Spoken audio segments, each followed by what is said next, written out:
Art Library patrons, my name is Mary Ryan. I'm the head of Youth Services, and I am here with a story for your Friday evening. Now, since we got snow this morning, I thought it might be fun if we told a story about someplace cold. So I went onto the Project Gutenberg page, which if you haven't been there, it's gutenberg.org, and they have a lot of wonderful books, and I found the book American Fairy Tales by L. Frank Baum. If you recognize that name, he is the author of The Wizard of Oz and all of the other Oz books. And he wrote a short story called The King of the Polar Bears, and I'm going to read that for you today. So here we go. The King of the Polar Bears. The King of the Polar Bears lived among the icebergs in the far north country. He was old and monstrous big. He was wise and friendly to all who knew him. His body was thickly covered with long white hair that glistened like silver under the rays of the midnight sun. His claws were strong and sharp, that he might walk safely over the smooth ice, or grasp and tear the fishes and seals upon which he fed. The seals were afraid when he drew near, and tried to avoid him, but the gulls, both white and gray, loved him because he left the remnants of his feasts for them to devour. Often his subjects, the polar bears, came to him for advice when ill or in trouble, but they wisely kept away from his hunting grounds, lest they might interfere with his sport and arouse his anger. The wolves, who sometimes came as far north as the icebergs, whispered among themselves that the king of the polar bears was either a magician or under the protection of a powerful fairy, for no earthly thing seemed able to harm him. He never failed to secure plenty of food, and he grew bigger and stronger day by day and year by year. Yet the time came when this monarch of the north met man, and his wisdom failed him. He came out of his cave among the icebergs one day and saw a boat moving through the strip of water which had been uncovered by the shifting summer ice. In the boat were men.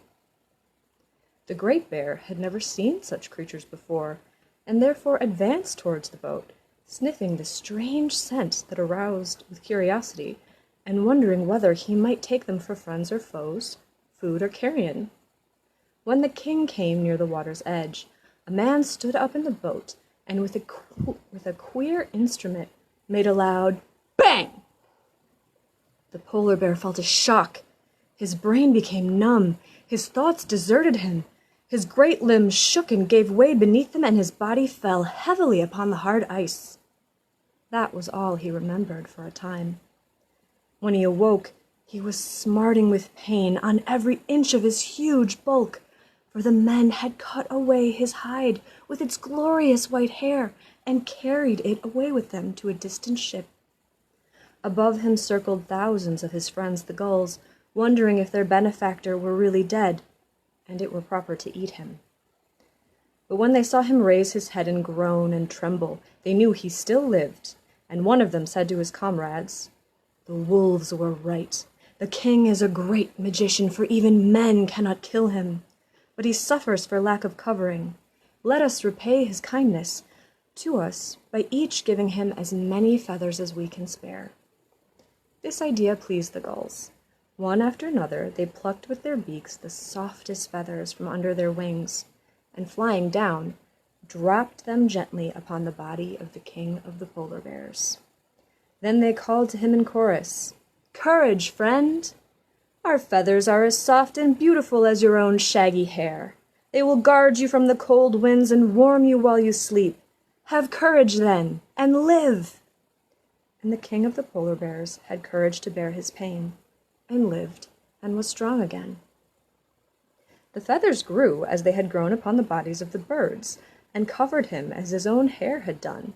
Mostly they were pure white in color, but some from the gray gulls gave his majesty a slightly mottled appearance. The rest of that summer, and all through the 6 months of night, the king left his icy cavern only to fish or catch seals for food. He felt no shame in his feathery covering, but it was still strange to him, and he avoided meeting any of his brother bears.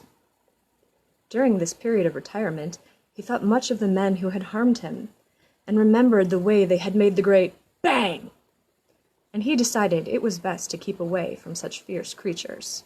Thus he added to his store of wisdom.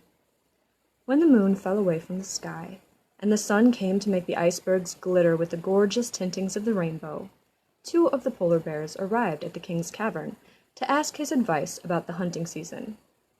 But when they saw his great body covered with feathers instead of hair, they began to laugh, and one said, "Our mighty king has become a bird! Who ever before heard of a feathered polar bear?" Then the king gave way to wrath. He advanced upon them with deep growls and stately tread, and with one blow of his monstrous paw stretched the mocker at his feet. The other ran away to his fellows and carried the news of the king's strange appearance. The result was a meeting of all the polar bears upon a broad field of ice, where they talked gravely of the remarkable change that had come upon their monarch. "He is, in reality, no longer a bear," said one, "nor can he justly be called a bird, but he is half bird and half bear, and so unfitted to remain our king." "Then who shall take his place?" asked another. "He who can fight the bird bear and overcome him," answered an aged member of the group. "Only the strongest is fit to rule our race." There was a silence for a time, but at length the great bear moved forward and said, "I will fight him. I, Woof, strongest of our race, and I will be king of the polar bears."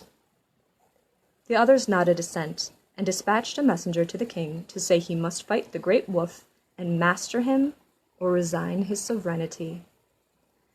"For a bear with feathers," added the messenger, "is no bear at all, and the king we obey must resemble the rest of us." "I wear feathers because it pleases me," growled the king. "Am I not a great magician? But I will fight, nevertheless, and if Woof masters me, he shall be king in my stead." Then he visited his friends the gulls, who were even then feasting upon the dead bear, and told them of the coming battle. "I shall conquer," he said proudly.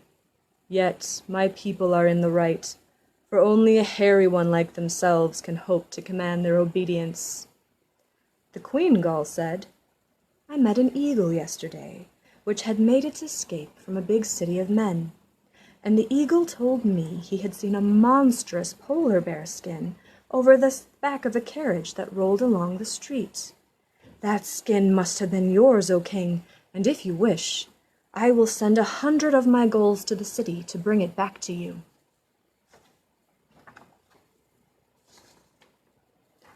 "Let them go," said the king gruffly, and the 100 gulls were soon rapidly flying southeast. For 3 days they flew straight as an arrow until they came to scattered houses, to villages, to cities. Then their search began. The gulls were brave and cunning and wise. Upon the 4th day they reached the great metropolis and hovered over the streets until a carriage rolled along with a great white bear robe thrown over the back seat.